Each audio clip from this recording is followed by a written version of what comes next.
Hey, true believers, Englentine here with another weekly top 10 comics sold to the readers. Yep, like Comicron, you know, good list. It's what the stores are ordering. This is what the people are buying and walking out of those stores with. It's the people's choice. After this, of course, go on over to comixology, world's greatest, or at least biggest, digital comic book shop, and we're going to find out who wins the week, Marvel or DC. Now, these are the shops that took part in the countdown this week, so by all means, if you're in their area, stop by, say hi, maybe buy something, and don't forget to support your local comic book shop. Now, without further ado, let's get this party started. At number 10, we have Paper Girls, number 24. At number 9 is Asgardians of the Galaxy, number 1. Number 8 brings us The Walking Dead, number 183. Number 7 gives us The Dreaming, number 1.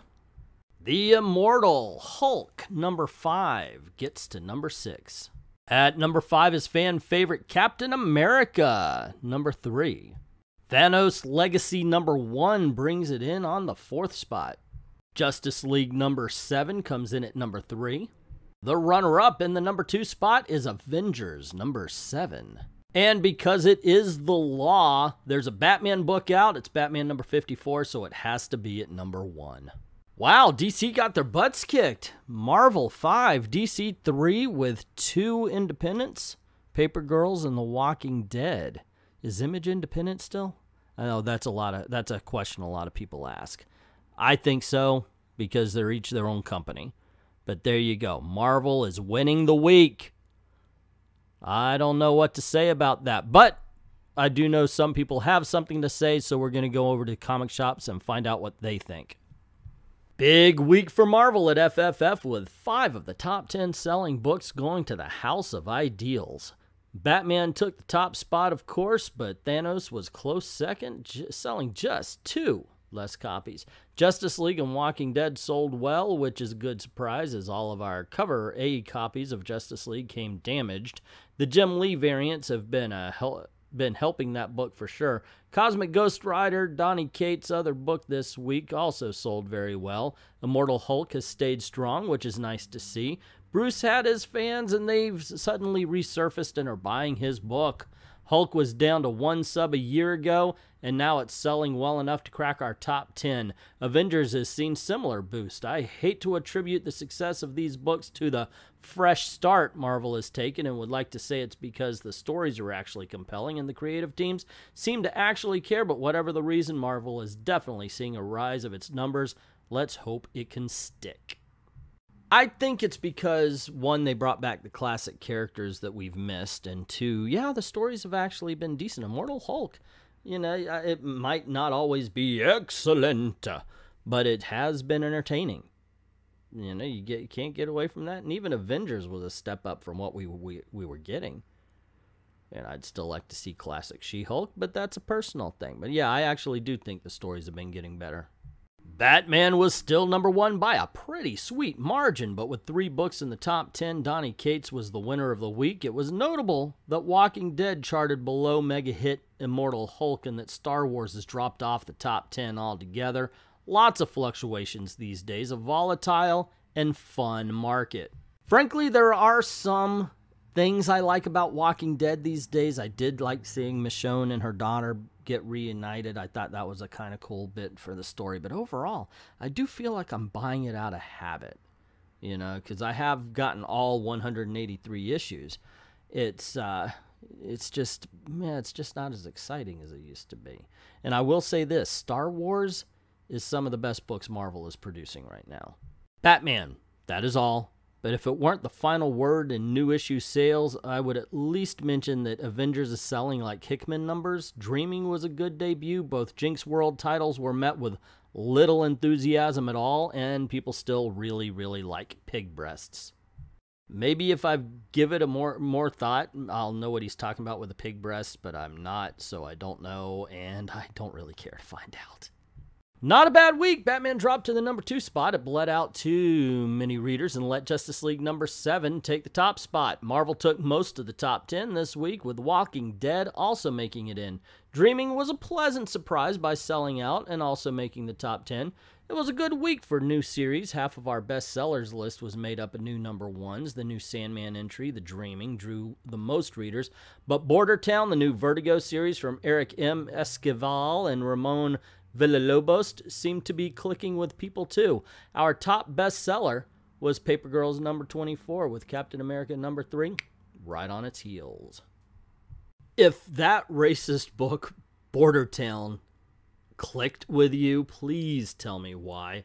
I want to know what was good about it. And no judgment. You know, I always say, if you liked a book I didn't, you were the lucky one. So by all means, please tell me what it was about Border Town that clicked with you.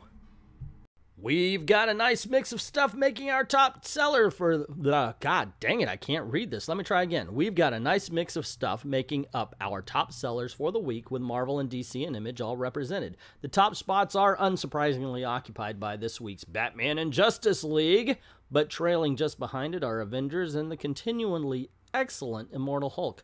The mid-list sees new titles as Guardians of the Galaxy and the Super Sons Maxi series doing solid numbers.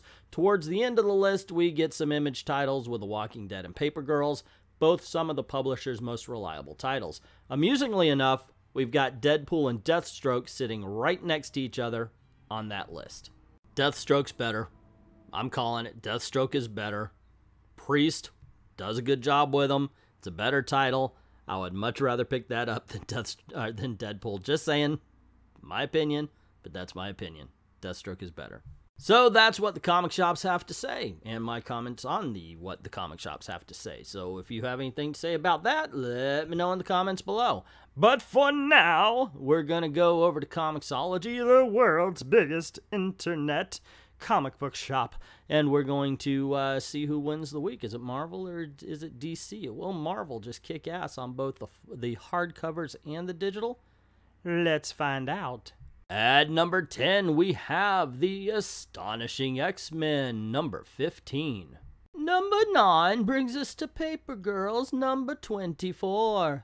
At number 8, we have The Dreaming, number 1. Lucky number 7 brings us Immortal Hulk, number 5.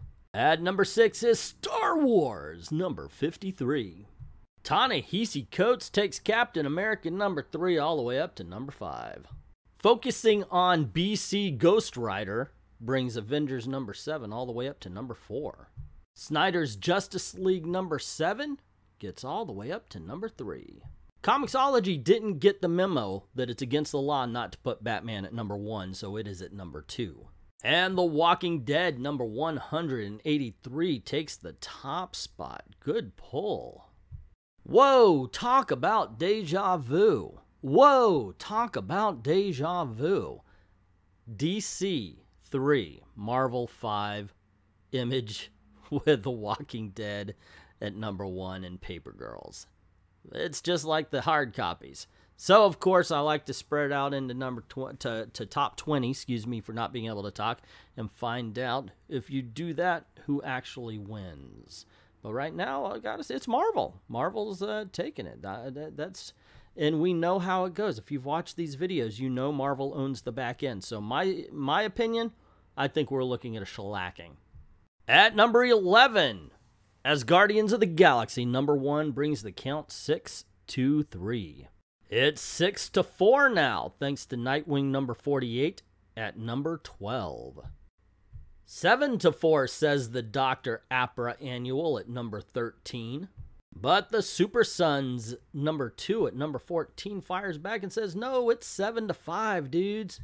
8-5 says the Addicts because X-Men Gold is at number 15. 8-6 says Deathstroke number 35 at number 16. He will not let DC go down without a fight. Unfortunately, DC can't get any traction. Marvel keeps scoring. Cosmic Ghost Rider number 3 at number 17. It is now 9-6. At number 18, the Green Lanterns fight back. 9-7. Marvel's favor over DC. At number 19, we have Thanos Legacy, number 1, making it 10-7. And at number 20, we have Old Man Logan, number 1. It is 11-7. Marvel wins. But at least we could say that DC put up a fight on this one. The back end was actually filled with quite a few DC titles to bring them up. I was expecting a wider margin, to tell the truth, from what I've seen in the past. Now, there were titles I thought deserved. Like right after the top 20, you have Green Arrow. I would have definitely put that over Old Man Logan and Thanos, tell you the truth. I just thought it was that good of a book. But there you go. You win some, you lose some. I'm a DC fan, obviously. So I always kind of root for DC, but I love to see a good fight. And I like it when Marvel wins sometimes, just because I like the mix-up, to tell you the truth. Oh, and just because I said the Green Arrow was right outside the top 20, DC still would have gotten their butts kicked, because after that is Giant Days, number 42, and then Death of Inhumans, number 3. A book that everybody should be buying, if you ask me.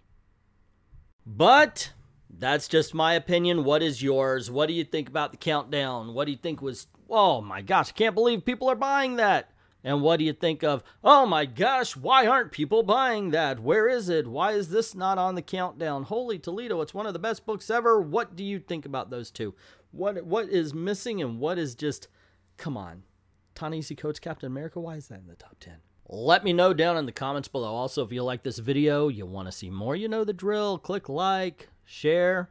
That gets word about the channel, and that is very important. And don't forget to hit subscribe if you haven't done it already, and click that notification bell, or ring that bell, as people say. Hate for you to miss anything. Cool things happen around these parts sometimes. Also, this is the way we're trying to make a living. Not just this, but doing another channel called Mad About the Mouse. The link is in the description below. And speaking of links in the description below, so is the Patreon. So if you don't mind helping out the channel, go on over, drop $1 in the till for less than the price of a candy bar a month. You could help us make videos for you. I'd like to thank everybody who's already done that, and to everyone, all of the true believers, thank you very, very much for watching. And here's the last cover, because I always end too soon.